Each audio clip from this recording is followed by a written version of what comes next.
O ilimitado gera o limitado. Isto é o absoluto, o Taiji. O Taiji gera as duas aparências, o Yin e o Yang. As duas aparências geram as 4 imagens, o pequeno Yin, o grande Yin, o pequeno Yang e o grande Yang. As 4 imagens agem sobre os 8 trigramas. E 8 vezes 8 resulta em 64 hexagramas. Esta é a tradução de um pequeno poema composto por Fu Xi, tido como criador do I Ching para explicar as suas relações.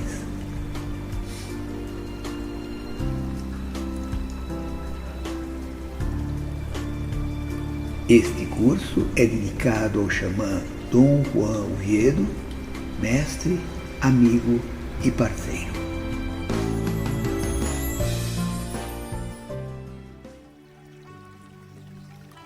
O objetivo primordial deste curso I Ching, o oráculo das tartarugas, é o de ensinar a você uma técnica de utilização de um livro muito antigo que tem acompanhado a humanidade, trazendo a ela formas de conduta e informações que podem alterar para melhor as suas vidas, que através de seus conselhos possa resolver os seus problemas.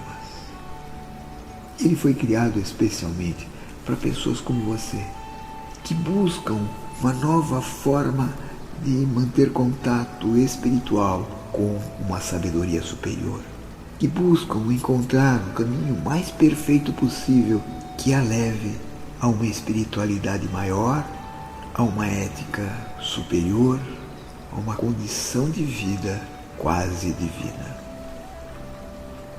Como disse, este é um conhecimento milenar e a principal ideia de criar este curso é colocá-lo ao seu alcance, traduzido numa linguagem moderna, atual, para que você possa obter respostas para as suas dúvidas e inquietações. Mas o mais importante, ele foi criado para você, para ser usado com rapidez, com segurança e principalmente com sabedoria.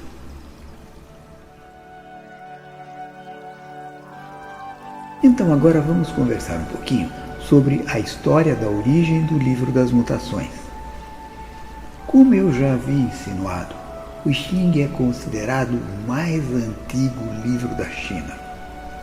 Sua origem é atribuída a Fu Xi, que teria vivido por volta de 5.500 anos antes de Cristo. Isso na concepção de alguns, e para outros, 2.850 anos antes de Cristo. Não importa. Fu Xi é um lendário imperador chinês e é representado como um deus montanha. Indica assim que a fonte inspiradora do livro remonta à Era de Ouro da humanidade, durante a qual os guias espirituais recebiam os ensinamentos diretamente da fonte transcendente da consciência. O segundo personagem ligado ao I Ching é o rei Wen, o fundador da dinastia Zhou, a quem se atribuiu a redação dos julgamentos e explicações do livro, isto por volta do ano 1200 a.C.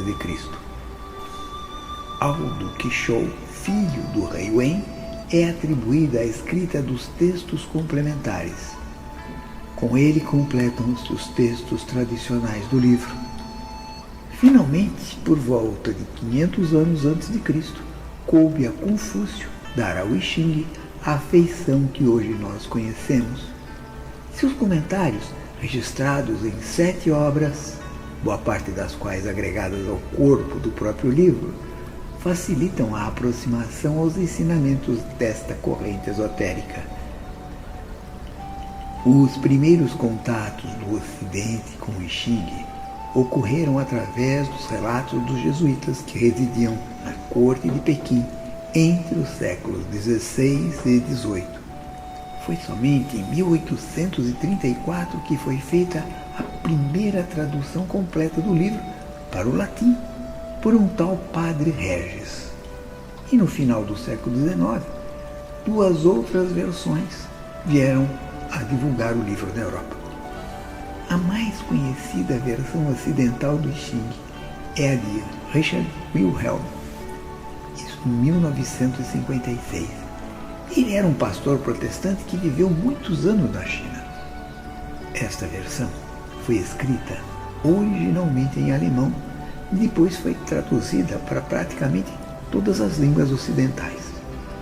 É um fato extraordinário que religiosos católicos e protestantes tenham reconhecido a profundidade dos ensinamentos do I Ching e enfrentando todas as dificuldades de tradução de um clássico chinês para torná-lo acessível a nós ocidentais.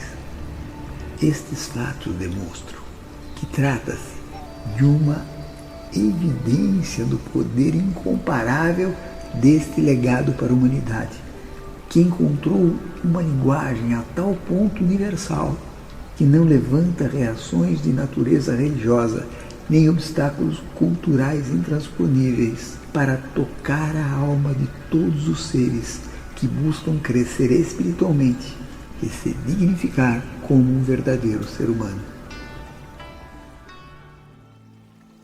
Possivelmente você esteja agora se perguntando, mas por que tantas pessoas dizem que este é o oráculo das tartarugas? Não era chinês? Bom, nós vimos que o I Ching é um dos mais antigos sistemas de adivinhação desenvolvidos na China. Isso é verdade.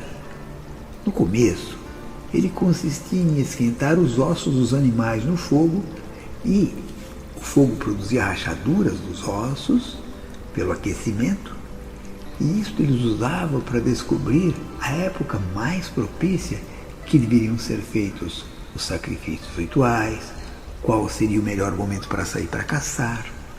Esta fase proporcionou aos antigos praticantes o início da consciência da possibilidade de uma comunicação bem-sucedida com os espíritos e marcou desta maneira os princípios mais básicos da adivinhação chinesa.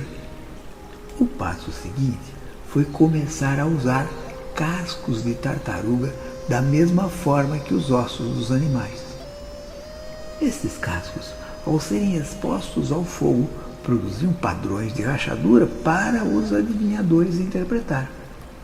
A vantagem neste caso é que os cascos de tartaruga usados nas adivinhações podiam ser guardados para futuras referências.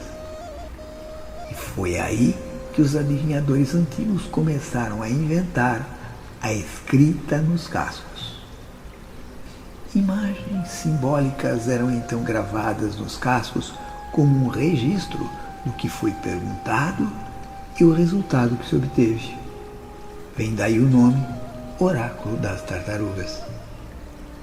O material destes tempos que chegou até nós mostra que este oráculo das tartarugas era um privilégio dos imperadores, também dos grandes governantes, e que era consultado em todas as questões de Estado. Guerra, propostas de casamento, o nascimento de uma princesa.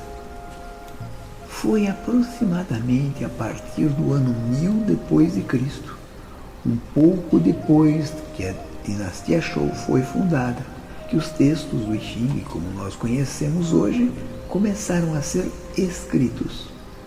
Antes, eram passados boca a ouvido, mestre e discípulo. Porém, você sabe, eram tantas as tartarugas que eram sacrificadas que elas começaram a rarear. E com isto, os antigos chineses foram obrigados a desenvolver um novo método para adivinhação. E mais importante, é que esta mudança operacional teve o efeito de tornar a adivinhação mais fácil, mais prática e mais disponível. E aquilo que até então havia sido uma prerrogativa de imperadores começou a se espalhar por toda a China e a se popularizar.